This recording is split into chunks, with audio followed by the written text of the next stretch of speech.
Amin. Dengan tidak panjang mukadimah, kita tahu bahwasanya perjuangan untuk tubuh itu memang membutuhkan perjuangan, dan ini yang ingin dicontohkan yang dimotivasi oleh Bapak Kapolres kita. Berat langkah mungkin datang ke masjid atau musola. Hari ini insyaallah Bapak Kapolres kita akan berbagi pengalaman dengan kita, sehingga untuk selanjutnya semoga memberikan kekuatan, motivasi agar kita terus berjuang untuk menghidupkan subuh, mencari berkah dari Allah Subhanahu wa Ta'ala.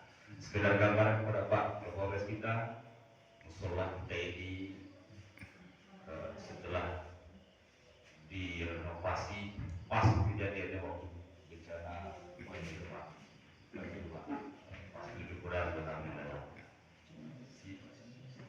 siangnya dibongkar musola itu, malamnya terjadi banjir. Alhamdulillah dengan kebersamaan, walaupun kita jemaah sini Pak terletak di siap-siap dari musola, di bawah ini pelaksana musola lagi, di atas lagi musola. Dengan jumlah kakak kita di sini kurang 22 kakak saja. 22 kakak, alhamdulillah jemaah kita tetapnya 5 waktu alhamdulillah aktif surga. Tapi karena memang kondisi musola berdekatan, semuanya ingin menghidupkan sholat berjamaah di musola kaum masing-masing. Alhamdulillah pembangunannya pun walaupun dengan cara berangsur, alhamdulillah bisa kita nikmati nyaman sebagaimana yang kita nikmati pada dunia ini. Mungkin itu gambaran sholat dapat masjid yang ada 3, masjid Al-Amin, masjid Hukum Islam, dan insya Allah dalam waktu dekat akan diganti masjid Umaymah. Begitu sekedar gambaran kita Pak kepada Pak Kapolres pagi ini. Mohon diberikan bimbingan, motivasi, semangat pada masyarakat kami, terutama juga kepada kami pengurus Pak.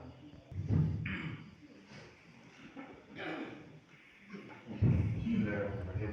Assalamualaikum warahmatullahi wabarakatuh. Alhamdulillah wa sallallahu ala rasulillah. Qala Allah ta'ala fi kitabih a'udzu billahi minasyaitonir rajim. Bismillahirrahmanirrahim.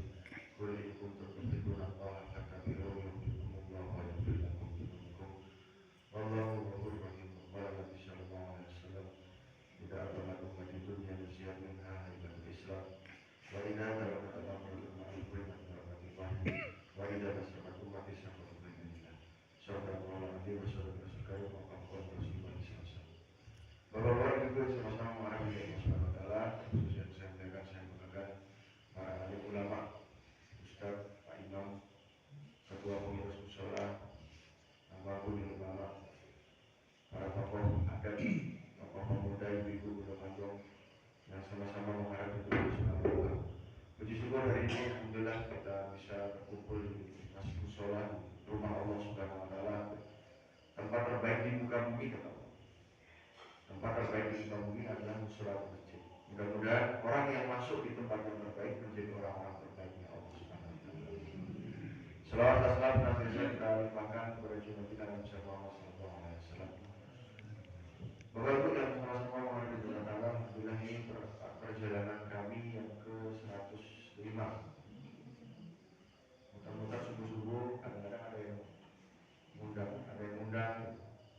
kadang-kadang ada yang tidak mengundang, kayak Jelaku. Kami tidak diundang, kami tidak diundangkan. Ini 105. Ada yang sudah muter-muter karena dapat 105.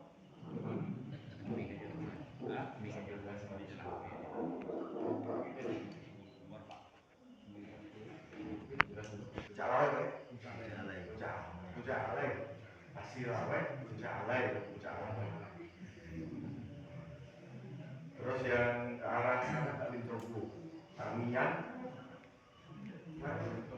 Linto ya Tamiyan, Linto ke arah Stake.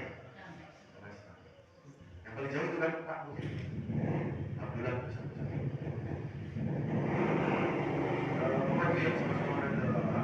Beberapa ulama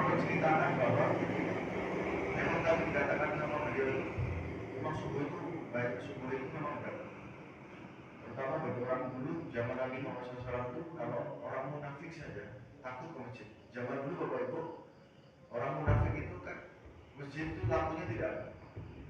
Tetapi orang munafik itu takut kalau tidak sholat ke masjid. Makanya sholat ke masjid itu berat bagi orang yang munafik. Sholat subuh dan isya sendiri. Beberapa ulama ada menceritakan cerita ini, tetapi ada beberapa ulama yang tidak menceritakan. Ceritanya begitu. Jadi ketika satu orang yang buta namanya Abdullah bin Maktum, seorang yang buta, itu datang ke masjid ketika hujan pada waktu itu di kota Madinah. Ketika hujan, datang ke masjid kepleset, jatuh, merasa badannya kotor karena zaman dulu itu masih banyak lumpur gitu. Mekah Madinah belum seperti sekarang, belum seperti sekarang. Jadi masih lumpur, masih debu, masih pasir. Pokoknya apa rasanya dulu. Maka dia belum Maktum ini masuk lagi dalam rumah karena terpleset pakaiannya bajunya kok. Sebelumnya Abdullah bin Maktum ini mendengar hadis daripada Nabi SAW karena beliau menanyakan keuzuran beliau. Ya Rasulullah, saya ini buta. Apakah wajib bagi saya untuk mendatangi sholat ke masjid? Apakah wajib bagi saya untuk mendatangi masjid untuk sholat di masjid? Maka kata Nabi ketika itu beberapa saat karena belum turun ayat, maka setelah turun ayat Nabi SAW memanggil lagi Abdullah bin Maktum mengatakan, apakah kau mendengar azan? Kata Abdullah, ya Rasulullah, saya mendengar azan. Maka tidak ada uzur baginya. Bayangkan ketika itu orang buta tidak ada uzur. Ini sekarang banyak yang nggak buta, menguzurkan diri. Kan gitu. Nah ketika itu Nabi Muhammad SAW mengatakan bahwa tidak ada uzur bagi orang buta, maka sesungguhnya Abdullah bin Maktum memasukkan diri untuk datang ke masjid. Pertama kali jatuh, kedua kali jatuh lagi, dan akhirnya beliau masuk ke dalam rumah lagi, dan kemudian keluar lagi dari rumah, kemudian jatuh yang ketiga kali karena kepleset, hujan licin, kemudian beliau tidak melihat, kemudian ingin ke masjid, tetapi jatuh yang ketiga kali. Nah pada saat jatuh yang ketiga kalinya, Abdullah bin Maktum ini seperti seolah-olah apa oleh satu orang. Jadi tidak sampai jatuh sampai menempel tanah. Maka akhirnya diangkat oleh orang ini, kemudian diantar ke masjid. Maka Abdullah bin Maktum tanya, kamu siapa kok mau-maunya gotong saya, memapas saya, gotong saya, gendong saya ke masjid? Maka orang ini diam, udah diam aja. Nanti pokoknya sampai ke masjid. Begitu sampai ke masjid, Abdullah bin Maktum sholat bersama para sahabat dan Nabi Muhammad SAW. Sholat subuh itu hujan. Kemudian bertanya kepada Nabi, ya Rasulullah, pagi ini aku mendapati satu peristiwa yang agak janggal buat saya. Sesungguhnya saya tadi pagi sholat di masjid, keluar dari rumah, kepleset saya sekali. Kemudian kedua kepleset lagi. Saya masuk rumah, kemudian keluar lagi kepleset lagi kedua. Dan yang ketiga kalinya saya kepleset juga. Tetapi kepleset saya yang ketiga kalinya hampir jatuh. Tetapi ada satu orang yang dia menolong saya. Kemudian dia memangkas saya dan membawa saya sampai ke masjid.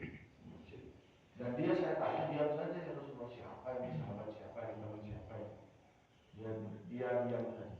Maka kata Nabi dalam riwayat ini diceritakan, Abdullah, sesungguhnya kamu tidak, yang menggotong kamu adalah setan. Setan nolong Abdullah bin Maktum. Karena apa? Sesungguhnya ketika aku terpleset yang pertama kali, sesungguhnya Allah Subhanahu wa Ta'ala telah mengampuni dosa-dosamu seluruhnya. Terplesetnya aku yang kedua kali, sesungguhnya Allah Ta'ala mengampuni dosamu dan dosa seluruh anggota keluargamu. Dan ketiga, terplesetnya aku yang ketiga, hampir saja Allah Subhanahu wa Ta'ala mengampuni dosa seluruh kampung ini. Tetapi setan tidak rela, sehingga akhirnya dia menolong kau sehingga kau tidak jadi untuk jatuh. Mudah-mudahan Pak, Bu, hadirnya kita di sini, Allah Subhanahu wa Ta'ala ampuni dosa-dosa kita. Allah Subhanahu wa Ta'ala ampuni dosa seluruh anggota keluarga kita. Dan Allah Subhanahu wa Ta'ala ampuni dosa orang sekampung kita. Yang jumlahnya berapa tadi? 22 kakak. Yang Bapak dia orang sama-sama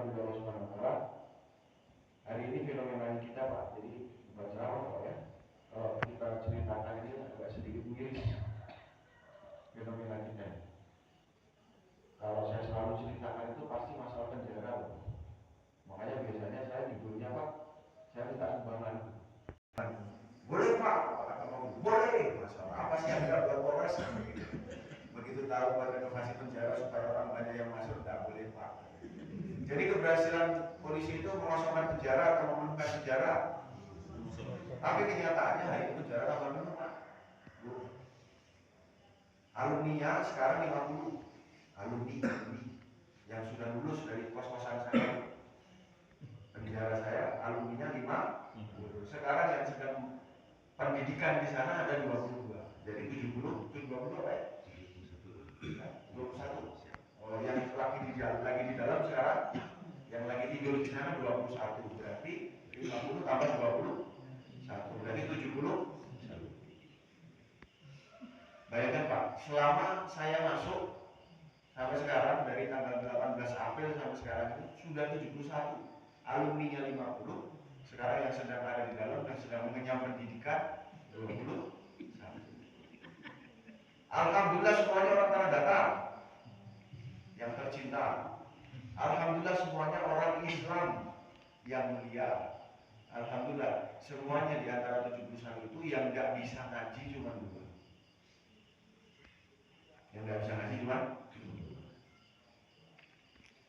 Kira-kira kalau dibayangkan di sini ada yang namanya Bukit Sapi, Marapalang, ada Basani Syarat, Syarat Basani kita pun. Kira-kira ini sesuatu yang membangkongkan atau sesuatu yang normal?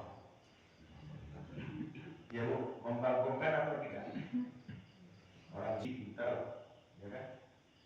Yang paling hebat kemarin bawa bukti ganja 15 kilo. Boleh nggak nyolong sapi? Mereka bilang. Boleh nggak nyolong motor Scoopy? Mereka bilang. Mereka tahu seluruhnya, tetapi mereka sengaja melakukan. Ini Bapak Ibu, kita akan berbicara masalah apa fenomenanya saat ini yang terjadi, apa penyebabnya, siapa yang bertanggung jawab dan bagaimana cara menyelesaikannya. Pertanyaannya, ini mau diselesaikan atau tidak? Atau biarkan saja? Diselesaikan atau biarkan saja Bapak Ibu? Sekali lagi, diselesaikan atau biarkan saja? Maka kita akan berbicara tentang apa fenomenanya, apa penyebabnya, siapa yang menyelesaikan, bagaimana caranya. Setuju? Fenomenanya adalah sama kita kembali kepada zaman yang sudah zaman jahiliyah. Bukan, jahil itu bukan bodoh.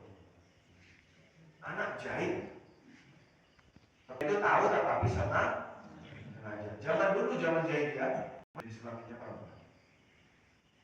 Mereka tahu Pak, nggak boleh bersedekah dengan harta yang haram. Mereka tahu. Makanya kalau Bapak tahu namanya Ka'bah, itu bentuknya kotak. Aslinya cita-cita orang kafir Quraisy itu bentuk Ka'bah itu bukan kotak, tapi kotak ditambah lonjong separuh yang namanya Hijr Ismail. Hijr Ismail itu ada tembok setinggi ini, betul? Separuh lingkaran. Itu aslinya mau dibangun sampai ke atas, sampai setara dengan Ka'bah. Jadi bentuk Ka'bah asli itu kotak ditambah seperti separuh lingkaran. Makanya orang mengatakan kalau Bapak Ibu beribadah di dalam Hijr Ismail sama dengan sholat beribadah di dalam Ka'bah.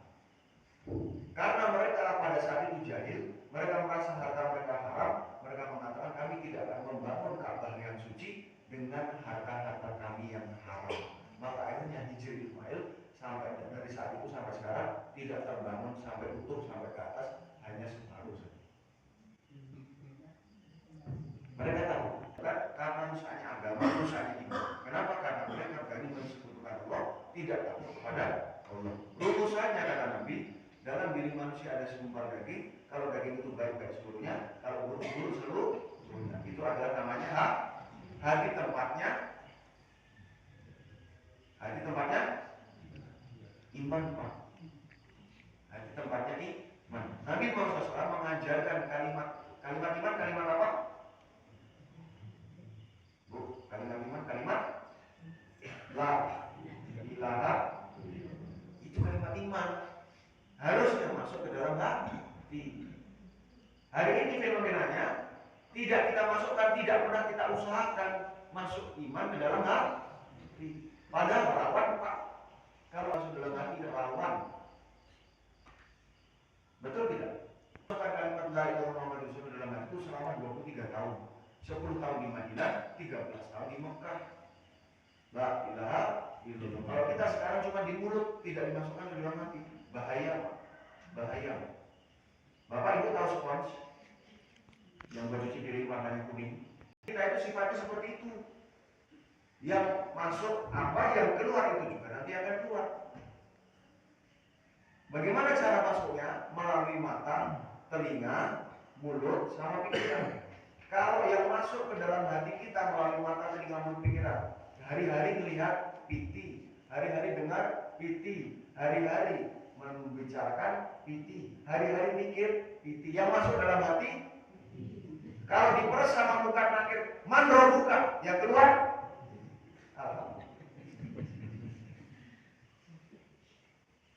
bisa Pak, bisa diulangi Pak. Ini kan bilang, begitu burung beonya sudah bisa mengelola, ditaruh di bawah, diterkam sama kucing. Dia bilang apa? Saya ya nih. Apa yang keluar dari mulutnya burung beo? Apa Pak? Suara aslinya Pak. Peok, peok, peok, peok. Betul? Begitulah kira-kira kalau kalimat la ilaha illallah tidak masuk dalam hati. Bahaya nggak Pak? Nanti diterkam sama mungkar nakir, yang keluar suara aslinya. Piti, piti, piti. Diterkam sama mungkar nakir, man akhir kalamihi la ilaha illallah dakhalal jannah. Kata Nabi. Kita saja masih takut jangan-jangan nanti keluarnya piti kan gitu. Bagaimana dengan saudara kita yang masih di dalam penjara? Yang hari-hari dia membicarakan masalah narkoba, hari-hari mikir narkoba, hari-hari mendengar narkoba, hari-hari melihat narkoba. Kan begitu loh. Menegakkan tiang agama, barang siapa dia tidak sholat, dia merobohkan tiang. Bapak yakin nggak? Masih apa? Sudah yakin belum? Seluruh laki-laki balik sudah masuk dalam masjid untuk sholat jamaah. Nah, sudah tidak sholat, dia bisa jadi tidak tercegah dari perbuatan fasya wal munkar. Inna sholat atan ha'anil fasya'i wal munkar. Jadi jangan salahkan siapa-siapa Pak. Kalau di kampung ini nanti lama-lama ada penjahat.